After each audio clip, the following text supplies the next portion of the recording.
قادر ہے اور یہ کہ وہ اپنے علم سے ہر چیز پر احاطہ کیا ہوئے ہے۔ اس کے بعد سورہ البقرہ کی آیت 29 کے اندر اللہ پاک ارشاد فرماتے ہیں، وہی تو ہے جس نے سب چیزیں جو زمین میں ہیں تمہارے لیے پیدا کی، پھر آسمان کی طرف متوجہ ہوا تو اس کو ٹھیک 7 آسمان بنا دیا، اور وہ ہر چیز سے خبردار ہے۔ ان آیت مبارکہ سے یہ واضح ہو جاتا ہے کہ وہ آسمان جسے ہم اپنی ظاہری آنکھوں سے آج دیکھ رہے ہیں وہ محض ایک آسمان تک محدود نہیں ہے،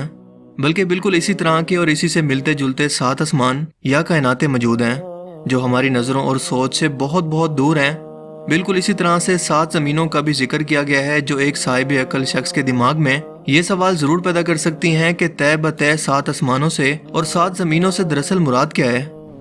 کیا واقعی ہماری اس کائنات کی جیسی کئی اور کائناتیں بھی وجود رکھتی ہیں جہاں پر انسانوں جیسی یا کوئی بھی اور مخلوق وجود رکھتی ہے اور یہاں پر اللہ تعالیٰ کے احکامات بھی نازل ہوتے ہیں جو کہ ہماری موجودہ کائنات سے بالکل الگ اور جدا ہیں، یا پھر اس سے مراد زمین کے گرد موجود قدرتی حفاظتی تہیں جیسے کہ ٹروپوسفیئر، اسٹریٹوسفیئر، میزوسفیئر، تھرموسفیئر، زمین کا قدرتی میگنیٹک فیلڈ یا پھر اوزون لیئر وغیرہ ہیں جو کہ ہماری زمین کو ہر لمحہ خلا سے آنے والے بیرونی خطرات سے بچاتی ہیں اور زمین پر زندگی کے وجود کو قائم رکھنے کے لیے انتہائی ضروری ہیں۔ جہاں تک آسمانوں کی بات ہے تو اس بات کے اندر کوئی شک نہیں کہ 7 آسمانوں سے مراد ہمارے آسمان جیسے 6 اور جہاں بھی ہیں جس کا واضح طور پر ذکر قرآن کریم کے اندر کئی مقامات پر کیا گیا ہے۔ قرآن کریم کے اندر 250 سے زیادہ مقامات پر آسمان کا ذکر کیا گیا ہے، جیسا کہ سورہ النبا کی آیت 12 کے اندر اللہ پاک ارشاد فرماتے ہیں، اور ہم نے تمہارے اوپر 7 مضبوط آسمان بنائے۔ بالکل اسی طرح سے سورہ الاسراء کی آیت 44 کے اندر اللہ پاک نے مزید فرمایا، 7 آسمان اور زمین کے اندر جو لوگ بھی ہیں سب کی سب اس کی تسبیح بیان کرتے ہیں، اور مخلوقات میں کوئی بھی چیز نہیں مگر اس کی تعریف کے ساتھ تسبیح کرتی ہے، لیکن تم اس کی تسبیح کو نہیں سمجھتے، بے شک وہ بردبار غفار ہے۔ یعنی کہ خالق کائنات نے صرف ایک نہیں بلکہ 7 کائناتیں بنائی، اور انہی کائناتوں کے اندر زمین کی طرح کی ہی کئی زمینیں موجود ہیں جہاں پر کئی نامعلوم مخلوقات آباد ہو سکتی ہیں، جیسا کہ حضرت آدم علیہ السلام کے زمین پر آنے سے پہلے زمین پر جنات آباد تھے۔ اس کے علاوہ نبی پاک صلی اللہ علیہ وآلہ وسلم کا سفر معراج اس بات کا واضح ترین ثبوت ہے جب اپنی جنتی سواری براق پر سفر کرتے ہوئے حضرت جبرائیل علیہ السلام کے ہمراہ تمام آسمانی راستوں کو آپ صلی اللہ علیہ وآلہ وسلم نے پار کیا، جس کے اندر 7 آسمان بھی شامل ہیں۔ آپ نے پہلے آسمان پر جس کا نام رقیہ ہے اور یہ دودھ سے بھی زیادہ سفید ہے، یہاں پر حضرت آدم علیہ السلام سے ملاقات کی، پھر دوسرے آسمان پر جس کا نام فیدوم یا معاون ہے اور یہ ایسے لوہے کا بنا ہے جس سے روشنی کی شعائیں پھوٹتی ہیں، یہاں پر حضرت عیسیٰ اور یحییٰ علیہ السلام سے، جبکہ تیسرے آسمان پر جس کا نام ملکوت ہے اور یہ تانبے کا بنا ہے، یہاں پر حضرت یوسف علیہ السلام سے، چوتھے آسمان پر جسے زورا کہتے ہیں اور یہ سفید چاندی سے بنا ہے، یہاں پر حضرت ادریس علیہ السلام سے، پانچویں آسمان پر جسے مزینہ کہتے ہیں اور یہ سرخ سونے کا بنا ہے، حضرت ہارون علیہ السلام سے، چھٹے آسمان پر جس کا نام خالصہ ہے اور یہ چمکدار موتیوں سے بنا ہے، یہاں پر حضرت موسیٰ علیہ السلام سے، اور ساتویں آسمان پر جس کا نام لابیہ یا دامے ہے اور یہ سرخ یاقوت سے بنا ہے، یہاں پر حضرت ابراہیم علیہ السلام سے ملاقات کی، اور اسی جگہ پر بیت المعمور بھی موجود ہے، یعنی کہ زمین پر موجود خانہ کعبہ کی ہی طرح کا ایک اور کعبہ جس کا ہر وقت 70,000 فرشتے طواف کرتے ہیں، اور جو ایک بار اس کا طواف کر لے اس کی دوبارہ زندگی بھر باری نہیں آتی۔ انہی 7 آسمانوں کے اوپر جنت اور جہنم موجود ہیں، اور جنت کا ہر درجہ ایک سیارے کی صورت میں موجود ہے۔ اسی طرح جہنم کے بھی 7 درجے ہیں، یعنی کہ 7 سیارے یا پلینٹ اس کے اوپر سدرۃ المنتہا یعنی کہ بیری کے درخت تک موجود ہیں، جو کہ ہر مخلوقات کی حد ہے، اور اس سے آگے کوئی بھی مخلوقات اگر بڑھنا بھی چاہے تو وہ جل کر خاک میں بدل جائے گی۔ لیکن اللہ کے رسول سفر معراج پر اس سے بھی آگے تشریف لے گئے، اور حضرت جبرائیل علیہ السلام اس درخت کے پاس یہ کہہ کر رک گئے کہ اے اللہ کے رسول، یہ میری حد ہے، اگر میں نے اس سے ایک قدم بھی آگے بڑھنے کی کوشش کی تو میرے پر جل جائیں گے۔ سدرۃ المنتہا کے اوپر اللہ تعالیٰ کا عرش موجود ہے، جو کہ زمین اور آسمان یا اس پوری کائنات کا احاطہ کیا ہوا ہے۔ قیامت کے روز ہر زندہ چیز کو فنا ہونا ہے، اسی لیے جنت اور جہنم کو 7 آسمانوں سے الگ یا جدا بنایا گیا ہے، کیونکہ قیامت کے بعد بھی وہ قائم رہیں گی۔ دوستو، قرآن کریم کی جن آیات کے اندر آسمانوں کے بعد زمین جیسی 7 زمینوں کا ذکر موجود ہے، اس سے مراد زمین کی تہہ میں موجود کوئی لیئرز نہیں ہیں، مثلاً کرسٹ، مینٹل اور کور وغیرہ، بلکہ انہی آسمانوں میں زمین جیسی کئی اور زمینیں بھی موجود ہیں، اور ان آیات کے اندر زمین کا حوالہ دینے کا مطلب یہ ہے کہ وہاں پر بھی ہماری ارتھ کی ہی طرح کوئی زندگی موجود ہو سکتی ہے، اور یہ زندگی کس صورت کے اندر موجود ہے ہم کچھ نہیں جانتے۔ اور اس کی مثال دینے کی وجہ یہ ہے کہ زمین زندگی کی علامت ہے اور انسان بھی صرف اسی کے بارے میں جانتے ہیں۔ جب انسان کی موت کا وقت قریب آتا ہے تو اس کی روح کو ہر ایک آسمانی دروازے سے گزار کر عالم ارواح کے اندر لے جایا جاتا ہے، جہاں پر قیامت تک آنے والی روحیں انتظار کرتی ہیں۔ ہر ایک آسمانی دروازے پر نگہبان فرشتے اس روح کا حسب نسب پوچھتے ہیں اور پھر اسے اس دروازے سے گزرنے دیتے ہیں۔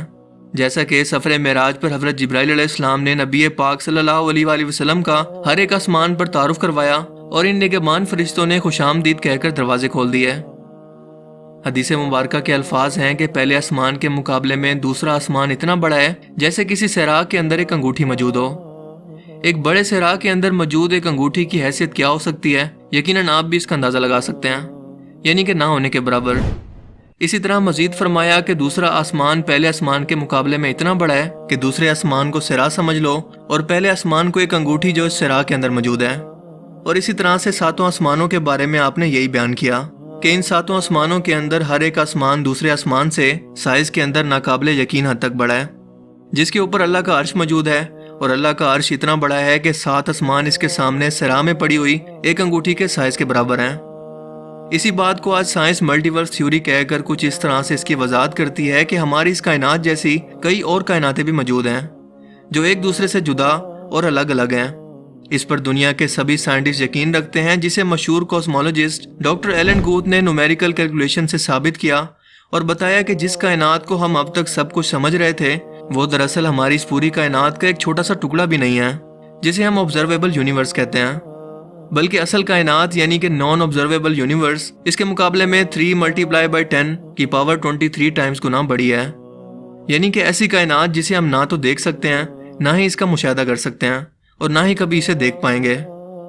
آبزرویبل یونیورس جس کا ہم اب تک مشاہدہ کر پائے ہیں، اس کا سائز ہے 46.5 بلین لائٹ ایئر، جسے اگر ڈاکٹر ایلن کے مطابق ایکچوئل یونیورس کے سائز یعنی کہ 3 × 10 کی پاور 23 سے ملٹیپلائی کریں تو پہلے آسمان کا اصل سائز سامنے آتا ہے، جو کہ 4.28 × 10 کی پاور 23 بنتی ہے، یعنی کہ ایک آسمان سے دوسرے آسمان تک کی دوری، جہاں تک پہنچنے کا وقت ناپنے کے اندر شاید وقت کا پیمانہ ہی کم بڑھ جائے، جہاں تک انسان پہنچنے کا تصور بھی نہیں کر سکتا، بلکہ حقیقت تو یہ ہے کہ وہ اپنے قریب ترین چاند پر بھی جانے کے قابل نہیں ہو سکا۔ 7 آسمانوں پر پہنچنے کے بارے میں سوچنا تو کسی بے وقوفی سے کم نہیں۔ کائنات کی وسعت اللہ تعالیٰ کی بے پناہ قدرت کی نشانی ہے کہ اس قدر پاور اور ٹیکنالوجی کے حصول کے باوجود انسان پہلے آسمان تک کا سرا تک نہیں ڈھونڈ پائے۔ خود قرآن کریم نے چیلنج کیا ہے کہ انسان آسمان اور زمین کے دائرے سے باہر نہیں نکل سکتا جہاں تک اس کی حد مقرر ہے۔ دوستو، کسی چیز کا آنکھوں سے نظر نہ آنا اس بات کی دلیل نہیں ہے کہ وہ چیز دراصل موجود ہی نہیں ہے، کیونکہ ہماری اس دنیا کے اندر بھی بہت ساری ایسی چیزیں ہیں جنہیں ہم نہ تو دیکھ سکتے ہیں اور نہ ہی چھو سکتے ہیں، لیکن وہ حقیقت کے اندر موجود ہیں، اور ہم ان چیزوں کو صرف اس لیے مانتے ہیں کہ یہ ہمارے مشاہدے کی چیزیں ہیں اور ہم مشاہدے کا انکار نہیں کر سکتے۔ مثلا gravity, dark matter, dark energy, electromagnetic waves اور اس طرح کی کئی چیزیں ہماری دنیا و کائنات کے اندر موجود ہیں، لیکن ہمیں نظر نہیں آتی۔ 7 آسمانوں کا تصور بھی ذرا مختلف نہیں ہے، کیونکہ وہ ہماری نظروں سے کسی مفصلیت کی وجہ سے پوشیدہ ہیں۔ اس عظیم الشان کائنات کی تخلیق کے بارے میں دنیا کا تقریباً ہر شخص بگ بینگ تھیوری پر یقین رکھتا ہے، جس کے مطابق ہماری کائنات ایک نتھنگ پوائنٹ سے ایک سنگولیرٹی کے اندر بند تھی، جس کا میس ان لمیٹڈ تھا اور گریوٹی حد سے زیادہ۔ یہ ایک بڑے دھماکے سے پھٹ کر بکھر گئی، جس سے موجودہ کائنات، سٹارز، گلیکسیز اور نیبولاز وغیرہ سب کچھ بنا، اور یہ بھی کہ یہ ہر لمحہ روشنی کی رفتار سے مسلسل اب تک پھیل رہی ہے، جیسا کہ دھماکے کے بعد ہوتا ہے کہ چیزیں دور دور تک بکھر جاتی ہیں، اور جب اس دھماکے کی شدت ختم ہوگی تو یہ پھر سے وہیں پر واپس لپٹنا شروع کر دے گی جہاں سے اس کا آغاز ہوا۔ اسی بگ بینگ کے بارے میں قرآن کریم آج سے 1400 سال پہلے بیان کرتا ہے کہ کیا کافروں نے نہیں دیکھا کہ آسمان اور زمین دونوں ملے ہوئے تھے، تو ہم نے ان کو جدا جدا کر دیا اور تمام جاندار چیزیں ہم نے پانی سے بنائی، پھر یہ لوگ ایمان کیوں نہیں لاتے؟ جبکہ اس کائنات کے خاتمے سے متعلق اللہ پاک فرماتے ہیں کہ کیا تم نہیں دیکھتے کہ جتنی چیزیں زمین میں ہیں سب کچھ خدا نے تمہارے زیر فرمان کر رکھی ہیں، اور کشتیاں بھی جو اس کے حکم سے دریا کے اندر چلتی ہیں، اور وہ آسمان کو تھامے رکھتا ہے کہ زمین پر وہ گر نہ پڑے مگر اس کے حکم سے۔ بے شک خدا لوگوں پر نہایت شفقت کرنے والا اور مہربان ہے۔ دوستو، یہاں پر آسمان کو تھامنے کی بات کرنا کہ وہ گر نہ پڑے، اس سے مراد آج کی زبان کے اندر سائنس کی زبان میں بگ کرنچ تھیوری ہے، جس سے مراد یہ ہے کہ جس رفتار سے ہماری یہ کائنات پھیل رہی ہے، اسی رفتار سے ایک دن سکڑ کر پھر سے ایک سنگولیرٹی کے اندر بدل کر بالکل ختم ہو جائے گی،